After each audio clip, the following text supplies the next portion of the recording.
আসসালামু আলাইকুম dear viewers. আমার পিছনে আপনারা একটা কলাম দেখতে পাচ্ছেন। এই কলামে ল্যাপিং জোন কোন পজিশন হবে সেই বিষয়ে আপনাদের সাথে কথা বলবো। প্রথমে আমরা জেনে আসি আমরা কলামে ল্যাপিং বা দুই রডের জোড়া কেন দেই। বাংলাদেশে সাধারণত 39 থেকে 40 ফিট 39 থেকে 40 ফিটের রড পাওয়া যায়।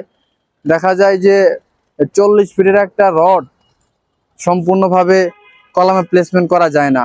এজন্য রডকে পরিমাণ মতো কেটে কলামে রড প্লেসমেন্ট করা হয়। এখন যখন আমরা কলামে রড প্লেসমেন্ট করব, আমাদের ল্যাপিং জোন সম্পর্কে পূর্ণ ধারণা থাকতে হবে।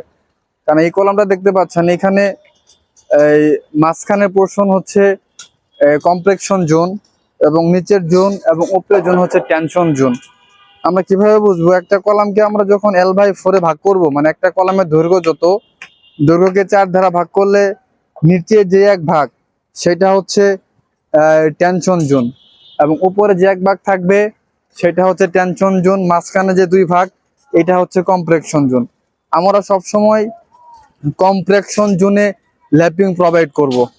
এখন আমরা কম্প্রেকশন জোনে যখন ল্যাপিং প্রোভাইড করব, ল্যাপিং এর পরিমাণ কত হবে? ল্যাপিং এর পরিমাণ হবে 40D, অর্থাৎ রডের ডায়ার সাথে রডের ডায়া যদি 25 মিলি হয় তাহলে 25 × 40 সেই পরিমাণ আমার ল্যাপিং জোন হিসেবে বিবেচনা করতে হবে। আর একটা গুরুত্বপূর্ণ বিষয় হচ্ছে আপনার একই জোনে সর্বোচ্চ 50% ল্যাপিং হবে। মানে যদি কলামে রড হয় 20টা, তাহলে এই কমপ্লেকশন জোনে সর্বোচ্চ 10টা রড প্রোভাইড করতে হবে। এই জোনে 10টা রড প্রোভাইড করতে হবে এবং উপরের জোনে বাকি 10টা রড চলে যাবে। এখন আপনাদের যদি দেখাই, আমাদের নিচে হচ্ছে টেনশন জোন, উপরে হচ্ছে কমপ্লেকশন জোন। উপরে হচ্ছে টেনশন জোন, মাঝখানে হচ্ছে কমপ্লেকশন জোন। এখানে নিচের পজিশনে যদি দেখেন, এখানে সবসময় ল্যাপিং জোন হবে না। আপনাদের যদি দেখাই, এখানে কোনো ল্যাপিং আমাদের পড়ে নাই। ল্যাপিং করছে এই কলামের মাঝখানে অর্থাৎ কমপ্লেকশন জোনে, এবং উপরে যেটা ভীম কলাম জয়েন্ট হবে সেখানে কোনো ল্যাপিং পড়ে নাই।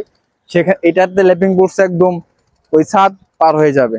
সুতরাং এইসব বিষয়গুলো আমাদের খুব গুরুত্ব সহকারে লক্ষ্য রাখতে হবে, কারণ আপনার স্বপ্নের বাড়ি নির্মাণে যদি এই বিষয়গুলা গুরুত্ব সহকারে দেখা না হয় তাহলে পরবর্তীতে স্ট্রাকচারের ইফেক্ট পড়তে পারে। ধন্যবাদ।